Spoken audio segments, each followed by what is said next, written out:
बीते 24 घंटे से सिंघू बॉर्डर में क्या परिवर्तन आया है, किस तरीके से स्थितियां बदली हैं, वो आपको दिखाते हैं। एक तो जितने भी कंटेनर हैं उन कंटेनरों में अब मिट्टी भर दी गई है, बालू भर दिया गया है ताकि वो इतने भारी हो जाएं कि उन्हें हिलाना, उन्हें एक जगह से डगमगाना मुश्किल हो सके। क्योंकि कल शंभू बॉर्डर पर इनके ऊपर चोट मारते हुए नजर आए थे किसानों के ट्रैक्टर ट्रॉलियाँ। तो यहाँ पर अब जो तैयारियां हैं वो पुख्ता हो गई हैं और इसके आगे आपको लेके चलते हैं क्योंकि सिलसिलेवार तरीके से आपको दिखाएंगे कि क्या क्या परिवर्तन बीते 24 घंटे के अंदर शंभू बॉर्डर से सीख लेते हुए सिंघू बॉर्डर पर नज़र आ रहा है। तो देखिए, जो कंटेनर्स की कतार है वो एक नहीं है बल्कि बहुत सारे कंटेनर्स की कतार है और इस कंटेनर्स की कतार के बाद जो है वो है पैरामिलिट्री फोर्सेस।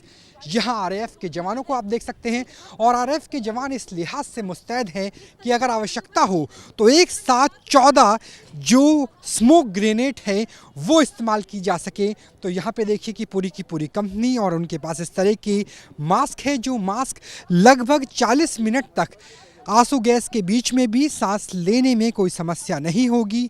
मल्टी बैरल जो लॉन्चर है, टीयर गैस लॉन्चर है, उससे साथ साथ सिंगल बैरल लॉन्चर तक हम यहाँ पे देख सकते हैं। और इसके अलावा जो वज्र वाहन है वो वज्र वाहन भी देखा जा सकता है कि किस तरीके से 7 आगे से और 7 पीछे से, यानी 14 स्मोक ग्रेनेड एक साथ एक वज्र वाहन से लगाए जा सकते हैं। और ऐसे एक नहीं है बल्कि दूसरी तरफ भी दिखाइए कि ऐसे अनेक वज्र वाहन यहाँ पर खड़े हुए हैं, यानी एक ही साथ सैकड़ों की संख्या में जो टीयर गैस है उसका इस्तेमाल किया जा सकता है। तो जितना हम बॉर्डर के पास जाएंगे दिल्ली पुलिस पीछे और पैरामिलिट्री फोर्सेस आगे हो जाएगी।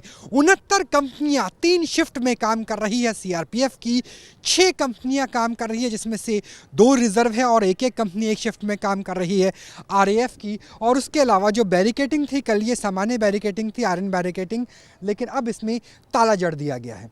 ये ताला इस लिहाज से लगाया गया है कि अगर इसे हिलाने की कोशिश की जाए तो वो आसानी से ना हिल पाए, क्योंकि एक एक अगर होगा तो आसानी से हिल जाएगा। तो देखिए, जितनी भी बैरिकेटिंग है उन पर इस तरीके का मोटा ताला लगा दिया गया है। और ये जो परिवर्तन है ये रात के अंदर आया है, यानी कुछ ही घंटों के अंदर ये परिवर्तन हम देख पा रहे हैं। श्रृंखलाबद्ध तरीके से जो जंजीर है उससे तालों को लगाया गया है, वो स्थिति यहाँ पे नज़र आ रही है।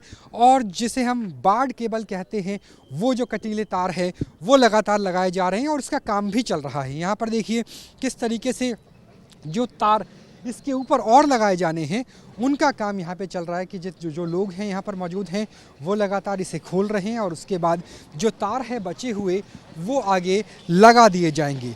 अगर आगे की बॉर्डर की बात करें तो वहाँ आप देखिए कि इस तरीके से जो बैरिकेटिंग की मूवमेंट्स हैं वो दिल्ली पुलिस के जवान इंटेल के हिसाब से लगातार करवाते हुए नज़र आ रहे हैं ताकि बहुत तेज़ गति से आगे जहाँ भी जरा सी भी जगह बची है उसे कवर किया जा सके। तो ये स्थिति भी नज़र आ रही है। उसके अलावा अगर बिल्कुल अंत में आपको लेके चलें तो अंत की स्थिति भी आपको दिखाएंगे कि यहाँ पर जितना भी बैरिकेटिंग है सीमेंटेड ब्लॉक्स की, उसमें कंक्रीट बिछा दी गई है ताकि वो इतने मजबूत हो जाएं कि यहाँ से निकलना ट्रैक्टर ट्रॉलियों के लिए संभव नहीं हो पाए।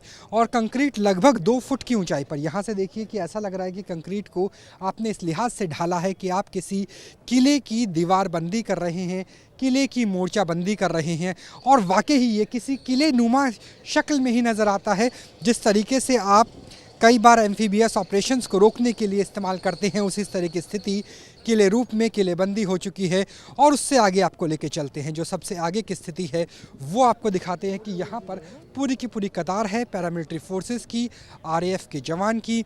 और आरएएफ के जवान यहाँ पे तैनात हैं किसी भी तरीके की स्थिति से निपटने के लिए। तो ये है परिवर्तन, ये है मोर्चाबंदी, ये है किलेबंदी, जिसे हम सिंघू बॉर्डर कहते हैं।